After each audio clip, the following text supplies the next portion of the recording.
Welcome, everyone. This is part one to a five-part series where I'm going to be revealing everything that I know, the darkest secrets, the deepest truths, everything I know about real estate marketing online, and pretty much how you can prospect to actually acquire deals, acquire listings to gain more sales from an online presence, from a paid advertising strategy.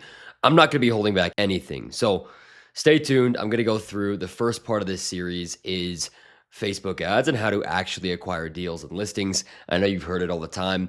Facebook ads this, Facebook ads that, it doesn't work. Stick around to the end of this video and I may change your mind because there are a few ninja hacks that we use that actually allow you to acquire deals and acquire not those time wasters that say, hey, who is this Mr. Realtor? They say, or Mrs. Realtor, they say, hey, I'm looking forward to your call. So let's dive into part one of the series, which is how to actually run the ads. And keep in mind, running the ads is only around like 10-20% of the total system that we run. So if you want to check out the full video on the entire system that you can use to gain deals and prospect online, I will link that in the bio, as well as it'll be on my channel. So take a look at that.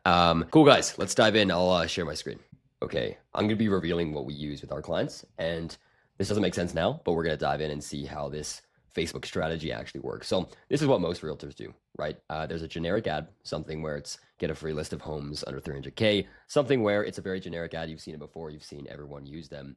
And then they send people to an autofill form. So this is email, full name, phone number. And when I say autofill, that means that people can just click a button on Facebook where it automatically fills in the form. And 9 times out of 10, maybe 7 times out of 10, they don't remember filling out the form if it's more than maybe an hour between you reaching out to them and them filling out the form. So we don't like autofill forms, obviously, but this is what a lot of realtors do. And they then assume that Facebook ads don't work. And then people are sent to a poor website. So this is, after the form is done, where do you actually send people? Most people, just a website. Maybe it's not even anywhere. Maybe it's just a thank you page. So what this brings in is low budget prospects, low intent, no reason to speak with you, people who are just curious, no qualification, right? All these kind of things that make realtors assume that online ads don't work or online ads aren't for me. So what I'm going to dive into here is like, how do we actually combat this? Because this is a real reality.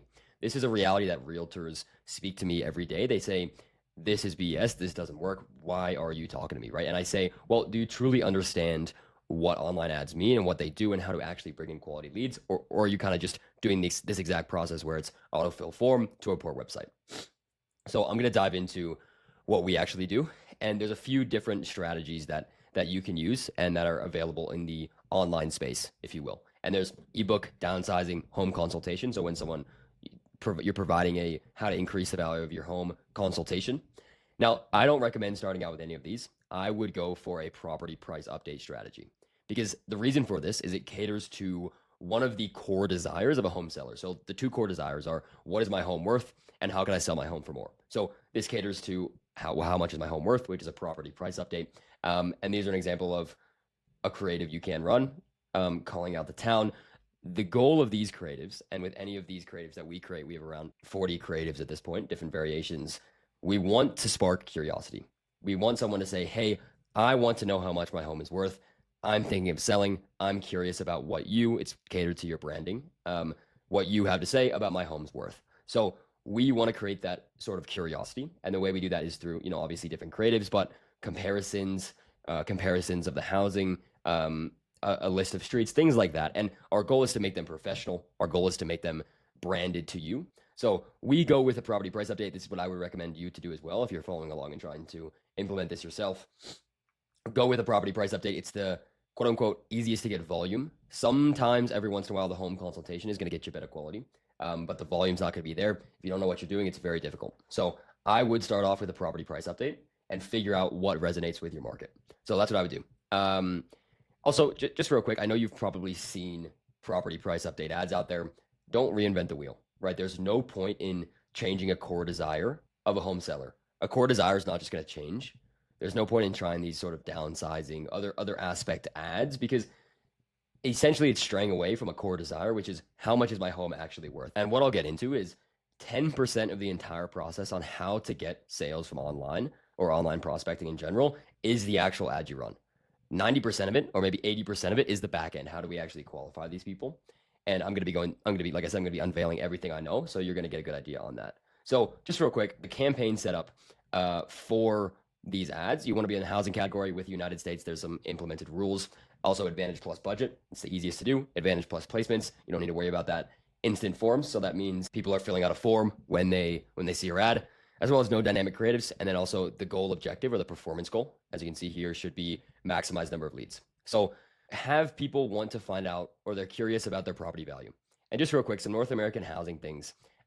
You need to be in a 15-mile radius. This is essentially the same for every single realtor. If you're running ads with a house on it, you used to be able to get around it, but no longer. It's become much more strict. So 15-mile radius, that means no addresses as well. And there's some targeting restrictions. So just be wary of that when you're running your ads. After you get out of the housing category, pretty much what we have is the curiosity of the property value. And we want to take that curiosity, harness it, and actually turn it into sales. So what we do is we start out by asking some questions with, this is very important. This is called conditional logic. So what that means is if someone fills out a form and they select, let's say 12 plus months, we don't allow them to become a lead. So that means only high quality leads looking to sell within the next 1 to 3, 3 to 6, or 6 to 12 months are actually populating in your CRM. Furthermore, if someone says no to the question, are they a homeowner?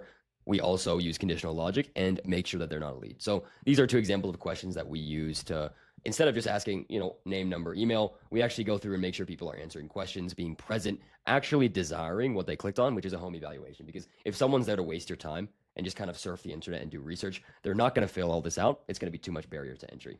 So that's step one, first qualification. Second qualification, this is very, very important, right? Not only do we do one, we do two. So someone comes in, they fill out the form, and then we do something like this where we say information required for immediate access to your evaluation. Just click the link below.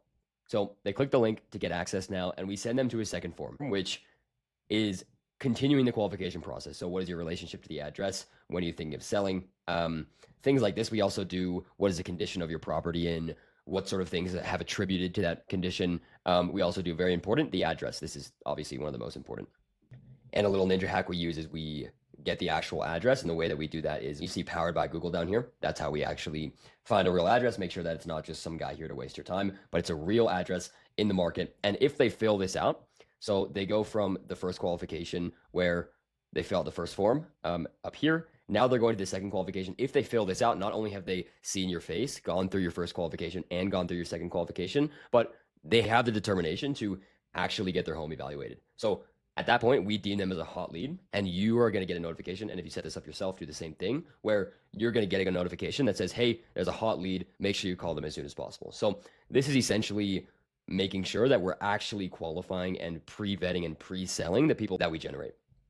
Awesome. So the next thing we do, and the next thing that you should do as well, is a video sales letter. So at the end of this sort of survey here, we then say, hey, watch this video to get your home evaluation. Now, they watch this video, and in this video, you're providing value. You're going to explain why you're going to call them, why in-person home evaluations are the best, and people are able to see your face now. Instead of just being an online presence, if you will, you are now putting your face and your branding to the information you're providing and the value that you're creating. So it essentially gives you authority within your market, because you are now having someone who's interested in you and your home evaluation, and they're also viewing your video about who you are and what you do and why you're going to call them. And then when they're ready to be called, or when you're going to call them, they know who you are. They know what they're getting from you. All these things that I'm sure you've experienced, where you pick up the phone and you say, hey, who is this? And they say, why are you calling me? You're a realtor. I'm not looking to sell my home.